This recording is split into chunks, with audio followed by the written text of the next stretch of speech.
Hello everyone, this is the Mayor of Gaming, and we are back with more Pillars of Eternity. Last time we left off, we were more or less just looking around the town and getting used to the place, so let's see, I can't remember which one I talked to, so let's talk to her. Yes, okay, this is a new one. You see a key turn gently, steady. You hear a ghostly click as the door swings inward. Two figures slip in, locking the door behind them, and begin their prowl. Their hunt is efficient, and it takes them little time to acquire a sizable collection of documents in oddly shaped velvet pouches. Quick hands fill the pockets, rucksacks, bags. The door opens downstairs and everything freezes. Footsteps, a tired giggle. The thieves are all eye whites and short breath as they empty their pockets of all but the necessities and hurriedly replaced. Silence from downstairs. Then tentative steps up the staircase. A voice calls out. One thief creeps forward, the other gesticulating wildly for him to return. He continues forward, crouching by the banister. He sees a gaudy shoe and shoves the woman. The woman falls with a cut-off scream, rolling lifelessly on the floor below. Swearing, the second thief grabs her brother as they make their escape, collecting whatever of value they can on the way out. Dark. So that was just a... Yeah, I guess that was just a random house, yeah. Dark. Let's go to the windmill or something. I'm not sure if any of those are, like, required. God damn, there's a lot of them.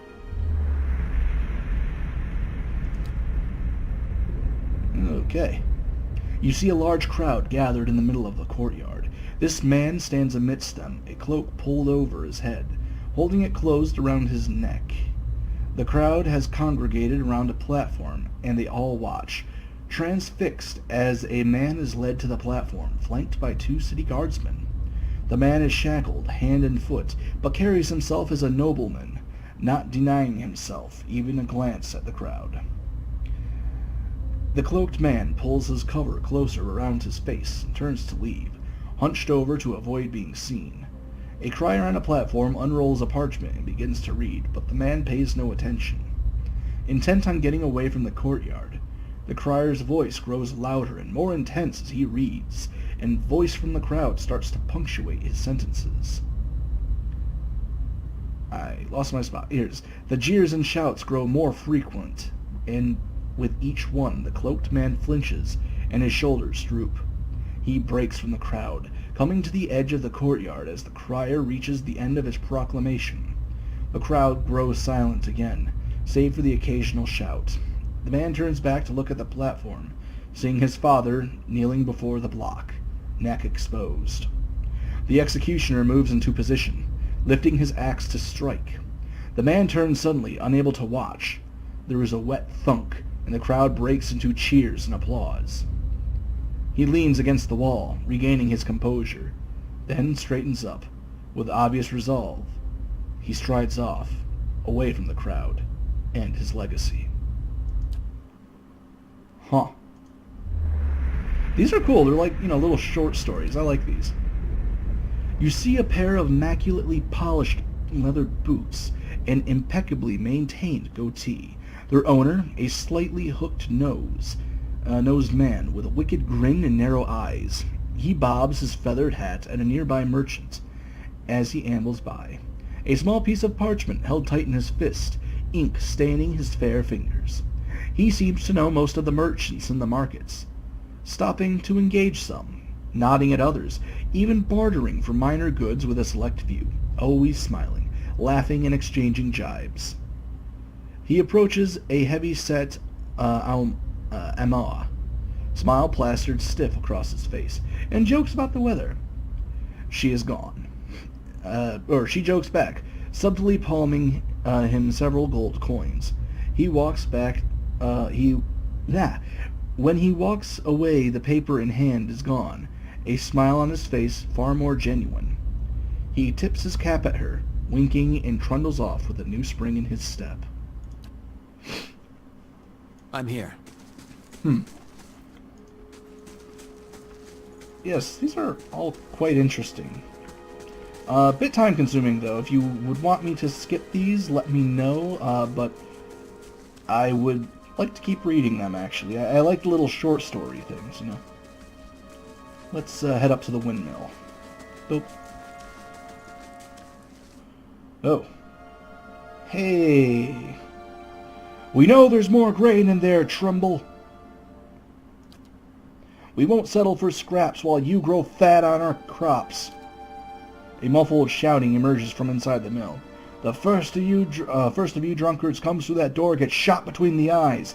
Gods, hear me, Swainer. I'll put you down like a dog. Come away for now, lads, but we'll be back, Trumbull, and we'll have fair prices, or by flame we'll have a reckoning.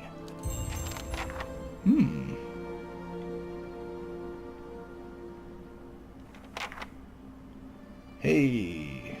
Okay. You know, I'm gonna walk in.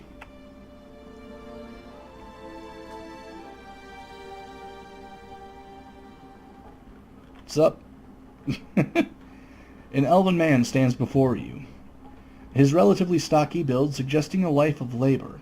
His face is pale and drawn, his eyes wide. Behind him, a younger man and woman exchange worried glances. The miller raises a club as you enter, and it shakes violently in its grip. Get back if you value your life. Hold on. I'm not here to threaten. I'm not here to hurt anyone. The miller hesitates and lowers the club a faction. Who are you? Is Swainer roping foreigners into his little crusade now? Let's see. I thought you could use help. Those people out there seemed pretty angry. Really? Trumbull sighs in relief. Hayless tits, I could use a friendly face. I take it you heard some part of what the crowd's asking for. Grain, as if I got it all tucked away somewhere. Oh, what's that? I mean, you got a little some right there. Swainer's has been egging that lot on for days now. They've been keeping clear so far, but if things keep on like they are, I don't know how much longer we've got before things get messy. Please, if you're not here on his behalf, maybe you could speak to Swainer. He won't listen to me anymore. Just explain we're getting smaller rations now. We're all making sacrifices. I had some other questions. What was that ruckus outside? Where to begin? Swainer's whipped them into a froth, going on about grain stores. Claims I've hidden away most of it. All I do with the grain is sell it. I can't create it out of thin air. I can't hand it out for free either. I pay the farms for the crops they bring in, and I sell what comes out of the mill. Most of it goes to the Black Hound on the west side of town for ale. Swainer and his lot sure don't mind that part. You take a look at the fields on the way into town, crops blighted. Most of what I'm getting from the farmers. He gestures to the sacks and containers. It's gone off, rotted through. Ah. I can't pay top prices for blighted wheat when I've barely got enough good grain to go around. Swainer's howling after things he has no right to. Seems like a pretty clean story for a messy situation. Trumbull frowns. It's not. Look, Swainer's always been a rotten bastard, with stories so limited. Maybe I say the good stuff for people who deserve it. Offra, for instance, she's expecting a child. Should I let her starve instead? No. Do the villagers know about the grain supply? Trumbull looks embarrassed. Some. The innkeeper, for instance. It's better not to worry anymore. I'll be trading for supplies soon enough. If we can keep things calm until then, maybe I'll be in the clear. Or we'll be in the clear. The innkeeper. Trumbull winces. I wouldn't drink the ale, is all I'm saying. Maybe I ought to have a talk with Swainer, then. The miller all but sags with relief. I'd be grateful if you did. He won't listen to me anymore, but maybe you'd have better luck. Tell him we're all having a hard time of it. We'll all have to make some sacrifices. We'll be in your debt for it if you can convince him. Okay, let's talk to some peeps. Okay, that's the son. Gods keep you. And let's see. More questions. What's explained? It isn't very complicated. Okay, I didn't really have Good day, stranger. Okay. Yes? Anything I can rifle through? Nothing that isn't stealing. Okay. A rancid stench roused from this grain. It's mushy and motted with green. Motted. Words. Wonderful. Okay. Well, this place is certainly looking like a hellhole. But, people can't really go elsewhere. Okay, so let's head to... looks like we've been most everywhere. Let's check out this house. See if there's a door. And we also have to go to Alfra's house. She's the pregnant lady, right? Okay. Okay, this house looks like there's no door, so let's head over... Here, we'll go into fast mode, actually, for this. Pause it, too, so time just doesn't pass. Don't know what I'm doing. There we go.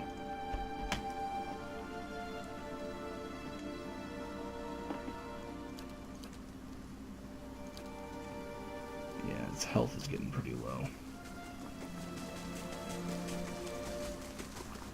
Okay, we got a door. I'm here. Folks up here, looks like we got some stories. There we go. Okay. You see a lone man standing in a field. He looks around, surveying the crops. Occasionally, he bends to examine a leaf up close. He is intent on what he's doing, completely absorbed in his work. This man approaches from behind. He moves slowly, but does nothing to mask his approach. In his hand, he holds a large sword. There seems to be no hatred or malice in the man's demeanor. He almost seems pleased. The first man hears his approach and stands, turning away from the plant he was inspecting. His face breaks into a smile and opens his arms to welcome the approaching man. The smile freezes into a grimace as the second man thrusts the sword through his stomach, its blade now protruding from his back. His arms slowly fall to the side and blood starts to drip from the sword onto the plants below the men. The first man crumples to his knees. The second pulls the sword out, a tear slowly falling down the cheek of his still smiling face.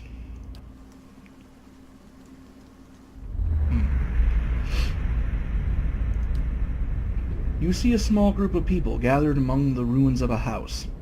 The destruction continues out of a single dwelling. Continues out from a single dwelling through the entire village. Not a single building stands. Rubble is scattered everywhere. One of the men in the group leans over something in the debris. It is this man, younger, barely more than a boy. The man reaches out and shakes the boy by the shoulder. The boy makes no sound and doesn't respond to the man's disturbance. The man looks to the other members of the group and shrugs, standing to rejoin his friends. The boy suddenly sits up, eyes wide. He scrabbles backwards away from the group, looking around in horror. The group moves towards him in unison, eliciting a yelp from the boy who tries to move further away. A woman in the group puts out her hand, stopping the rest. She turns to them reproachfully, motions for them to stay, then looks at the boy on the ground, who's trying to push himself through what remains of a wall. He seems unaware he was even stopped. The woman slowly moves towards the boy, hands out, speaking in a low, calming tone. For a time, the boy doesn't even hear. He just closes his eyes and embraces the wall, expecting violence. Eventually, the woman's words work through the fear, and he hears her. He opens his tear-filled eyes and stares at her. She holds out a hand to him. He looks at it, seeming confused by the offer. Then, hesitantly, reaches out, takes his hand in hers, and leans down to help him stand. I really like these short stories. It fleshes out kind of the world that this is, Really, really enjoying it. It's just a villager. Okay. So let's go in here. Anything I can take that isn't stealing? No? Okay. This worn, dog-eared book is titled Travels of Kelgia C. There's an etched illustration of a vast finned leviathan. A dear wooden woman is standing in front of the fireplace, humming a quiet tune to herself, or perhaps to her unborn child. She is quite clearly pregnant. She turns her head slightly as you enter. Well met, friend. Well, finally, I was starting to think... The woman makes a startled noise when she turns around to see you. Oh, I'm sorry, I was expecting someone else. She gives a cautious smile. Can I help you? I just arrived in Gilded Vale. I thought I'd get to know the locals. Were you with one of the caravans? She looks hopefully. Master Odima's by chance? Oh boy. Why do you ask? My sister, Kaliska, is traveling with one of the caravans. She sent a letter before she came. Fuck. Said she was going to pay her way by working as a guard for the caravan master. She always was a tough one. She pauses. I don't suppose you've seen her on the road, or in the caravan, perhaps. It's Master Odima's. I don't think I can... The caravan was attacked and we escaped, but Kaliska was caught in a Biawick. Afra covers her mouth with a hand, eyes wide in horror. For a few moments she can manage nothing but a strangled, voiceless gasping, her eyes brimming with tears. I knew. I told her it was a dangerous path to take. Kaliska was always so certain she could take on any danger. Oh, my poor sister. I'm sorry, stranger. I can't believe she's gone. If I only hadn't called her here, if I hadn't written to her, she might still be alive somewhere. Her face crumples. A solitary tear slides down her cheek. Kaliska mentioned she thought you needed help. Perhaps I can provide some assistance. Afria looks to you with some surprise before dabbing at her nose with a sleeve. That's kind of you to offer, but I don't know if I could pose on you. It's not a small favor. Afria wipes her eyes. I'm worried about the baby, about the legacy. I told Kaliska as much as I could, but all I know is that for a long time now, every child born in Gilded Village has been soulless, empty. It's happened to so many mothers. With Lord Raedric, he's exiled all of them, calling it a sign of God's disfavor. She sniffs.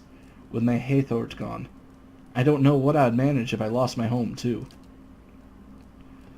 I hoped Kaliska could help me. They say Ranga, the old midwife, knows ways to prevent a child from being hollowborn, but she moved south to Angslong's Compass 2 seasons ago. The journey's too far for me. I can't make it as I am. But I don't have anyone else now, with Kaliska gone. Please, can you help me? Yeah, I'll find it. You will. Oh, God's bless you. Here, I'll give you coin to pay her with. You needn't trouble yourself with that. I think it's a drink she fashions out of... Well, I'm not sure, but it probably shouldn't... but it shouldn't be too much of a burden to carry back. Angslong's Compass is what we call the lagoon to the south. You'll have to cross the wilds to get there. That's what keeps me from trying it. She clasps her hands together. Thank you truly. You'll be saving us both. She sets a hand on her stomach, smiling through tears. Okay, so we got quite a bit of side quests here. First one I think we should take care of is maybe the issue with the miller. I don't think she's due for a little bit, so maybe we'll do hers second, maybe? Because, you know, the smithy one, I don't think that's going anywhere. That's not very time sensitive, but I don't want the mill going up in flames, you know. Alright, so I think that will about do it for this video. If you enjoy these videos, give me a like. If you want to hear more of the... if you want to hear more of the backstory bits, the soul things, I'm not sure what to call them, little short story things, let me know if you don't want to hear those. Otherwise, I do think I will just keep reading them. I do like it because it adds to the story a bit more, and this is a very story-driven game, as is obvious. Anyways, this is the Mayor of Gaming. Leave a like, and hopefully I'll see you next time on more Let's Play Pillars of Eternity. Till next time, have a good one.